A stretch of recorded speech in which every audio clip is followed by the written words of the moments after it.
Seguimos en Foro Nacional para la Democracia. Con Javier Solórzano.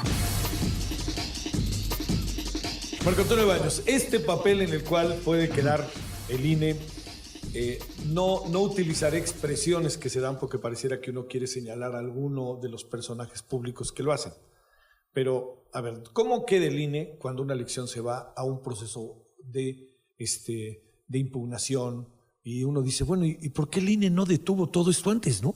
A ver, mira, hay un principio que es el que rige la relación entre el Instituto Nacional Electoral, es decir, los órganos administrativos electorales y los tribunales, los órganos jurisdiccionales. Cualquier acto de los órganos administrativos, incluido el INE, es susceptible de revisión por parte de los tribunales. Y es derecho de los partidos o de los ciudadanos interponer los medios de impugnación con relación a las actividades que haga el instituto. Pero la legislación establece un blindaje que me parece que es importante para el buen desahogo del proceso electoral. Cada uno de las etapas del proceso electoral y de los procedimientos que dentro de cada etapa del proceso electoral están metidos, tienen que tener definitividad. ¿Qué significa eso? Un procedimiento es, por ejemplo, la integración de la mesa directiva de casilla. Cuando tú terminas todo la integración de la mesa directiva de casilla, nosotros tenemos que hacer la aprobación de quienes las forman y dónde se van a ubicar esas mesas directivas de casilla. Y tú vas cerrando las etapas.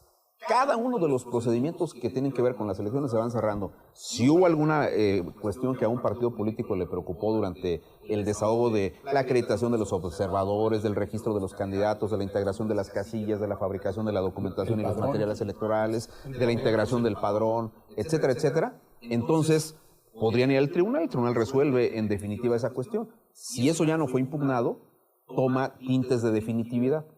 Esa parte creo que es importante que la tengamos claro. Ahora, hay un asunto que resulta incongruente frente al comportamiento de la autoridad. Nosotros no debemos depender de los resultados electorales, pero la credibilidad de las elecciones hoy día, y por consecuencia de las autoridades, depende de cómo están los márgenes de distancia entre los primeros y los segundos lugares. Lamentablemente es así. Si tú recuerdas la forma en que se dio la elección del 2000, cuando anuncia Pepe Woldenberg que ha ganado Vicente Fox la presidencia de la República y que hay más de 7 puntos de distancia entre uno y otro, el tema estaba cerrado. Sí. Cuando en el 2006 ocurre que, ahí sí hay que decirlo también un poquito en descargo del IFE de ese momento, que el margen tan estrecho de diferencia entre el primero y el segundo lugar no daba certeza con el conteo rápido y deciden no darlo a conocer. ¿Sí me explico? Sí, muy bien. Se genera una enorme discusión pública con relación al tema.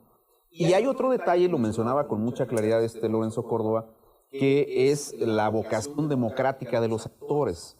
Porque los actores en juego deberían de asumir que partimos de reglas. Yo quisiera ver, por ejemplo, lo que ocurrió con Hillary Clinton, ya la madrugada después de la jornada electoral, cuando ella ordena que su equipo de trabajo se vaya de la casa de campaña. En mi opinión, cuando eso se transmitió por la televisión mundial, pues a mí me dio la impresión de que ella sabía que ya había perdido la elección, que no había que hacer nada más y que lo que seguía era darle la línea de continuidad institucional que el Estado necesitaba en ese momento. Nosotros hemos estado en ciertos momentos distantes de ese punto. ¿Por qué? Porque los actores políticos no tienen conciencia de que es necesario jugar con los resultados electorales. ¿Cómo nos hemos preparado? Lo hemos discutido mucho. Este es un tema donde particularmente Lorenzo Córdoba, y bueno, en general los consejeros electorales, estamos especialmente claros en que si hay 2 votos de diferencia entre el primero y el segundo lugar, nosotros tenemos que dar a conocer el resultado. Tenemos que darlo a conocer porque tenemos que decirle a los ciudadanos, esto es lo que registra la votación o la tendencia de la votación con el conteo rápido. El PREP tendrá que ser lo más eficiente posible, esa parte me parece que es de fundamental importancia. Y obviamente nosotros en el transcurso del proceso electoral tendremos que ir viendo cuáles son los pactos que tendremos que suscribir con los actores políticos. Esa parte también es importante porque no es nada más la autoridad la que está frente a los partidos políticos. Y hay un detalle que hemos acordado también, consensuado bajo la coordinación de Lorenzo Córdoba, en el sentido de que tenemos que encontrar un esquema de explicación lo más yo diría didáctica, Sí, Lorenzo diría claro. pedagógica, Sí. del proceso Pero ambos electoral. coincidimos Sí. en que tiene que ser ampliamente explicada. Ampliamente expresivo. Sí, pero yo diría, ¿a qué me refiero con esto? Tenemos que colocar muchísima información respecto de todas las tomas de decisión y de todas las actividades que implica el proceso. Y un detalle que nosotros tenemos que trabajar hoy más que nunca. Tenemos que tener muchas más reuniones con los medios de comunicación, con los conductores como tú, como otros muy prestigiados conductores de noticias que acercan la información, porque es tan técnico, por ejemplo, este tema de fiscalización, Sí. tiene tantos vericuetos que, por ejemplo, la gente no sabe que nosotros ponemos multas severas a los partidos, porque los partidos en el sistema informático de la fiscalización se retrasan más de 3 días en la subida de la información a ese sistema. Entonces yo te diría, estamos trabajando en muchos frentes para ir tratando de blindar cada actividad del proceso electoral. Independientemente del resultado, nosotros aspiraríamos a que la etapa postelectoral transcurra conforme a lo establecido en la legislación. Hay etapas, no podemos desconocer que los partidos políticos podrán ir al tribunal a cuestionar algunas cuestiones, algunos aspectos del cómputo, del funcionamiento de las propias casillas, pero tiene que ser en un clima de absoluta razonabilidad, de civilidad. Esa parte, para eso fue diseñado el sistema. Sí. Y yo creo que las instituciones, tanto administrativas como las jurisdiccionales, están suficientemente maduras en términos de institucionalidad, en términos de procedimientos, para poder garantizar eso. Y creo, y lo decía también ayer Lorenzo en una entrevista larga, que el tema FEPADE se tiene que resolver, porque necesitamos también una instancia completamente integrada en la persecución del delito electoral. A ver, para lo que ibas a decir, que ibas a decir algo. A ver, este es un tema que yo entiendo que para el INE es quizás no lo indicado decirlo. Se requiere de una democracia y para que haya democracia se requiere de demócratas.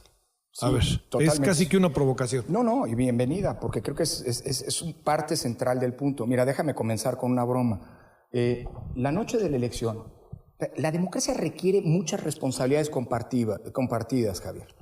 Es indispensable que el órgano electoral, que los órganos electorales cumplan con su tarea, los administrativos y los jurisdiccionales.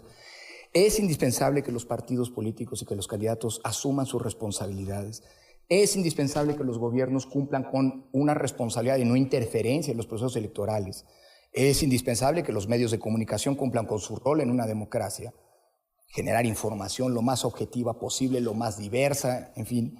Y es indispensable que los ciudadanos participen y se comprometan y asuman sus responsabilidades. Ya lo decía Benito, en México no es una metáfora decir que las elecciones las hacen los ciudadanos. Literalmente, si el próximo 1 de julio no tenemos 1.400.000 ciudadanos que deciden, comillas, jalar con el INE e instalar las casillas, no va a haber elecciones. Y eso es justamente parte de los desafíos que el INE tiene que hacer, convencer. Nosotros decimos en tono jocoso muchas veces que en la noche de la elección es una noche feliz para todos. Todo mundo ganó, todos se declaran ganadores. El problema que tiene la autoridad electoral es que no alcanzan los cargos a repartir, digamos, ¿no? Entonces, eso es parte de la responsabilidad. Sí. Ahora, eso se construye.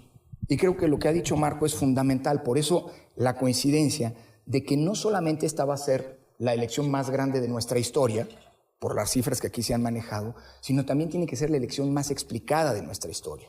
Nosotros partimos en muchas ocasiones del supuesto de que hay cosas que están asimiladas. Hombre, la tinta indeleble, todo el mundo sabe para qué sirve, la credencial para votar, todo el mundo sabe para qué sirve, que hay un padrón electoral y un listado nominal, que todo el mundo sabe para qué sirve, se sortean a los ciudadanos que van a estar en las mesas de casilla, y perdón, si nosotros partimos de que la gente, que el conteo rápido, para qué sirve, etcétera, si nosotros partimos de la premisa de que eso es consabido y que ya está asimilado, nos vamos a equivocar. Lo vimos en las elecciones recientes, en buena medida porque los resultados acaban determinando el humor público. En 2016 hubo 2 elecciones de gobernador, en 8 casos hubo alternancia, todos los partidos ganaron más o menos, producto de esas alternancias, y en ese momento el humor público era, oye, la reforma sí funciona y los órganos electorales están a la altura.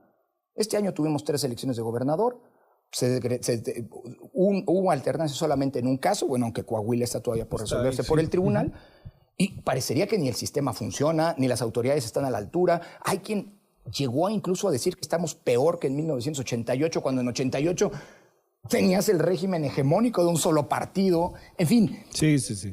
Y en ese contexto, no dar por sentado nada y explicar antes, con tiempo, cómo se hacen las elecciones, cuál es la razón de ser de cada una de las decisiones, de cada una de las normas, de estas etapas a las que se hacían referencia Marco y Benito, es indispensable. Porque, digámoslo así, el aprendizaje institucional de las últimas elecciones es que no podemos salir a explicar qué pasó cuando eventualmente hay un problema que la gente interpreta como algo raro, algo que está mal. Tenemos que explicar desde antes, para que la gente vaya a la jornada electoral sabiendo casi de manera muy clara qué es lo que está ocurriendo, por qué está ocurriendo, qué esperar y qué no esperar, por ejemplo, de los resultados del conteo rápido, y no ponernos a explicar o en la víspera o peor todavía después. El mismo día. Exacto. Yo creo que esa vocación explicativa de la autoridad es indispensable y como ya lo decía Marco, pues en este sentido la alianza que no condescendencia ni mucho menos complicidad con los medios de comunicación es fundamental. Claro, porque aquí lo que pasaría sería, recuerdan que hace 15 días hablamos de este tema, pues es el tema que hoy tenemos aquí enfrente, pero eso es una memoria colectiva. Bueno, va el último corte y para ya regresar y cerrar en este Foro Nacional para la Democracia, @FM. A ver, lanzo una pregunta ahora sí que para los tres y empezamos, Benito, después de la pausa. ¿Qué les inquieta realmente de este terreno práctico, de este terreno cotidiano del proceso electoral? O sea, ¿qué es lo que a ti, digamos, dónde están esos lugares en donde tú te dijeras, quizá para decirlo de manera muy técnica, ¿no? Los focos rojos que ustedes ya están viendo, ¿sí? Entonces vamos a la pausa. Estás escuchando Foro Nacional para la Democracia. Foro Nacional para la Democracia. Con Javier Solórzano.